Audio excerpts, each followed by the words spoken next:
తాకట్టులో ఉన్న బంగారాన్ని విడిపించి ఆ రోజు ఆన్లైన్ రేటుకే మేము కొంటాం. Sharma gold company. నమస్తే, వెల్కమ్ టు సుమన్ టీవీ. నేను మీ యామ్ని. ప్రస్తుతం మనతో ఉన్నారు ప్రముఖ ఆధ్యాత్మికవేత్త, ప్రముఖ జ్యోతిష వాస్తు పండితులు డాక్టర్ గుండపూడి శివసుధీర్ శర్మ గారు ఉన్నారు. గురుగారితో మాట్లాడి మనకున్న సందేహాన్ని అడిగి తెలుసుకుందాం. నమస్కారం గురుగారు. శ్రీమాత్రే నమః. శ్రీ గురుభ్యో నమః. గురుగారు, ఈ జూన్ నెలలో అసలు 12 రాశుల వారికి ఏ విధంగా ఉంటుందండి? ఆ రాశి వారికి సంబంధించిన పరిహారాలు కూడా మీరు మాకు తెలియచేయాలి. ముందుగా మనకి మేషరాశి కాబట్టి ఆ రాశి గురించి తెలియచేయండి గురుగారు. మేషరాశి వారికి జూన్ 1వ తారీఖు నుంచి జూన్ 30వ తారీఖు వరకు చాలా విశేషమైనటువంటి యోగం పట్టబోతోంది. వీరు అనుకున్నంత మాత్రానే వాళ్ళ సంకల్పం ఏదైతే ఉంటుందో, అనుకున్న పనులు, ఇప్పుడు కొంతమంది 100కి 100% ప్రయత్నించి 30%, 40% ఫలితాన్ని పొందుతూ ఉంటారు. కానీ ఈ జూన్ నెలలో మేషరాశి వారికి మాత్రం ఒక 30-40% వీళ్ళ కష్టాన్ని మనం ఇచ్చేయగలిగితే 100కి 100% ఫలితాన్ని తీసుకునేటువంటి దివ్యమైనటువంటి శుభదినాలు అని చెప్పవచ్చును. అలాగే విద్యార్థులు కూడాను ఎన్నో సంవత్సరాల నుంచి కష్టపడుతూ బ్యాక్లాగ్స్ కానివ్వండి, లేదంటే ఉన్నతమైనటువంటి ఉద్యోగాలకి, విద్యలకు సంబంధించినటువంటి పరీక్షలు కానివ్వండి, ఇలాంటివి రాయటం ద్వారా తప్పనిసరిగా అత్యున్నతమైనటువంటి ఉత్తీర్ణత పొందేటువంటి అవకాశం ఉంది. అలాగే ముఖ్యంగా రాజకీయ నాయకులు ఉన్నతమైనటువంటి అధికారుల్ని కలవటం, తద్వారా వీళ్ళకి ఉన్నతమైనటువంటి అధికార స్థానం రావడం అనేది జరుగుతూ ఉంటుంది. అలాగే వ్యాపారస్తులు కూడా మనం అంతమంది పంచాంగ శ్రవణంలో కూడా చెప్పుకున్నామమ్మా. అంటే జూలై నెలల్లో రేట్లు తగ్గుతూ ఉంటాయి, నిల్వలు పెంచుకుంటూ ఉంటారు. ఆగస్టు నుంచి విపరీతమైనటువంటి ధనం వీళ్ళకి సంపాదన ఉంటుంది అని.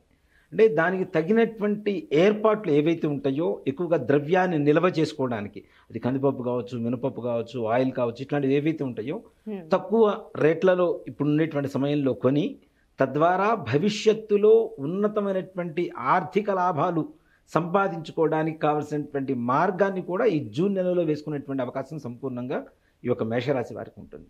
అలాగే ఉద్యోగస్తులు ప్రమోషన్స్ కోసం ట్రై చేస్తుంటారు కదా.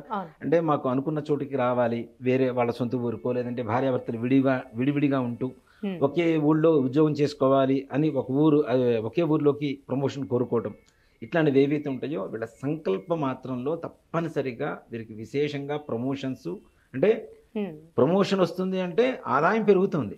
అలాగే వారికి ఇష్టమైనటువంటి స్థానంలో తప్పనిసరిగా ఉద్యోగాలు బదిలీ అవ్వడం మంచి విశేషమైన యోగం ఉంటుంది. అలాగే విదేశీయానం, ఎవరైతే విదేశాలకు వెళ్ళాలి అని ప్రయత్నాలు చేస్తూ ఉంటారో అట్లాంటి వాళ్ళకి సంపూర్ణమైనటువంటి యోగకాలంగా చెప్పవచ్చు. అలానే ఇప్పుడు వివాహానికి సంబంధించి ఏ విధంగా ఉండొచ్చండి జూన్ నెలలో? వివాహానికి వీరికి జూన్ నెలలో సంబంధాలు అంటే ఇప్పుడు మంచి రోజులు లేవు కాబట్టి ఏదైనా చూడాలి అనుకుంటే ఇంట్లో కాకుండా బయట ఏదైనా హోటల్స్లోనో రెస్టారెంట్లలోనో కూర్చొని ఏదైనా పెళ్లి చూపులు లాంటివి చిన్నవి కార్యక్రమం ఏర్పాటు చేసుకోవచ్చు. అలాంటి వారికి కూడా శుభదినాలనే చెప్పాలి. అంటే ఇక్కడ పెళ్లి కుదరటం అనేది గొప్ప కాదు. మంచి సమయం అనేది ఎప్పుడు సూచిస్తుంది మనకి అంటే, ఎప్పుడైతే భవిష్యత్తుకు సంబంధించినటువంటి ఒక అబ్బాయి అంటే మంచి వరుడు దొరుకుతున్నాడో అది అసలైన మంచి.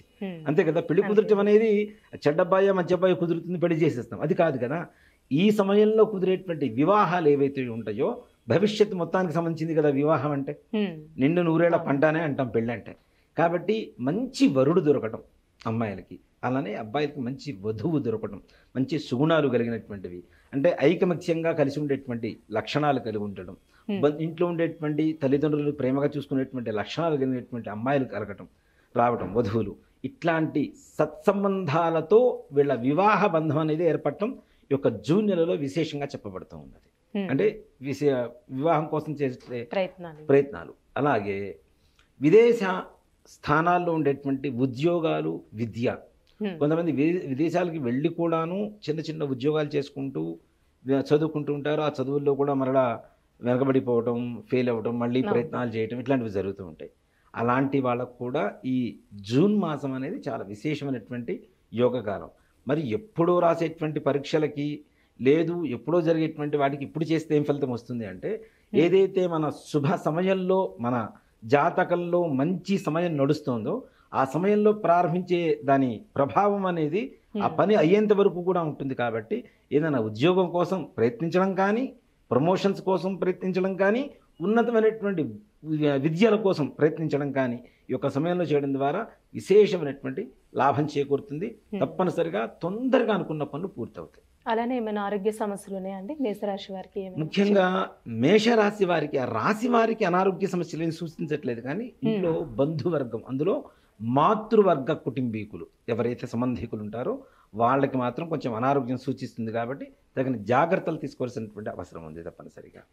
అంటే పరిహారాలు అంటే ఏం చేసుకుంటే మంచిదండి జూన్ నెలలో? మేషరాశి వారికి ముఖ్యంగా అమ్మ రాహుగ్రహ స్థితి కొంచెం తక్కువగా ఉన్నది కాబట్టి, అనుకూలత తక్కువగా ఉన్నది కాబట్టి, ఈ రాహుగ్రహం బాగుండాలి అంటే మినుములు ఉంటాయి కదా, ఈ మినుములు తీసుకువెళ్ళి ఏదైనా దేవాలయంలో ఉండేటువంటి పూజారి గారికి కావచ్చు, అక్కడ పురోహితులు, మీ ఇంటి పురోహితులు ఎవరన్నా ఉంటే ఇంటి పురోహితులు కావచ్చు, ప్రతి శనివారం కూడా ఒక కేజీ బావు మినుములు తీసుకొని దాంట్లో ఒక మన యాష్ కలర్ క్లాత్ ఉంటుంది, అంటే బూడిద రంగు ఒక బ్లౌజ్ పీస్ తీసుకొని దాంట్లో మినుములు పోసి ఒక పీచు తీయకుండా ఉండేటువంటి కొబ్బరికాయ ఒకటి తీసుకొని దాంట్లో దక్షిణ తాంబూలాలు పెట్టి ఎవరికైనా దానం ఇచ్చి కాళ్ళు కడుక్కొని రావడం అనేది విశేషమైనటువంటి పరిహారంగా చెప్పవచ్చు. ఏ వారం చేసుకోవాలి? శనివారం. శనివారం. అలా ఒక 18 శనివారాలు చేయడం ద్వారా మంచి విశేషమైనటువంటి మార్పు కలుగుతుంది తప్పనిసరిగా.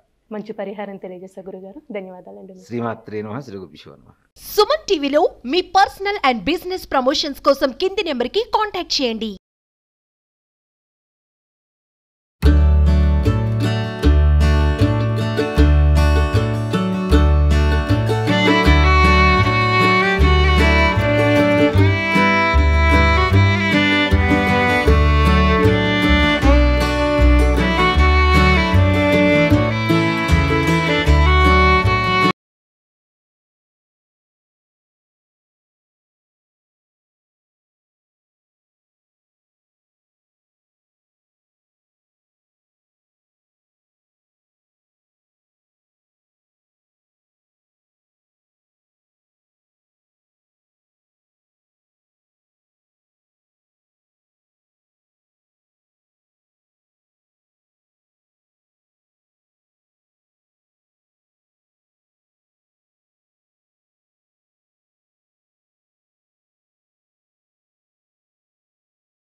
తాకట్టులో ఉన్న బంగారాన్ని విడిపించి ఆ రోజు ఆన్లైన్ రేటుకే మేము కొంటాం. Sharma gold company.